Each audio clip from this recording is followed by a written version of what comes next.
அவங்க ஒரு பதிகம் எழுதி இந்த பார் நான் இந்த மாதிரி எழுதியிருக்கேன், இப்படியெல்லாம் நீ கடவுள்கிட்ட கேளு உனக்கு கடவுள் கொடுப்பார் அப்படின்னு அவங்க அதை விலைக்கு சொன்னால் அது கூட ஏற்றுப்பேன். நான் மகான்களும் சித்தர்களும் எழுதி வச்ச பதிகத்தை நான் உனக்கு சொல்கிறேன், நீ எனக்கு பணம் கொடுன்னு கேட்குறாங்க. அதுக்கும் நீங்கள் தயாராக இருக்கீங்க. சுத்தமாக அறிவே இல்லைன்னு முடிவு பண்ணிட்டாங்க. அதனால தான் இதெல்லாம் வாத்து கூட்டம். இப்படி போனால் இப்படி போகும், அப்படி போனால் அப்படி போகும்னு சொல்லி, உங்களுக்கு தெரியும் ஆடு அந்த வாத்தெல்லாம் நாய் பராமரிக்குது. அந்த வாத்து கூட்டத்தை வச்சு வளர்த்துறாங்க இல்லைங்களா, அவங்க 4 நாய் வச்சுருப்பாங்க. அந்த நாய் தூரமாக வாத்து போயிட்டுருக்கு, அதை திசை திருப்பணும் அப்படின்னா இந்த 4 நாயே 2 நாய் போய் வாத்தை திசை திருப்பி விட்டுரும்.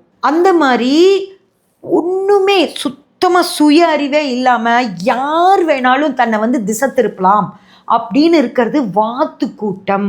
நீங்கள் வாத்து கூட்டமாக மாறிட்டு இருக்கீங்க.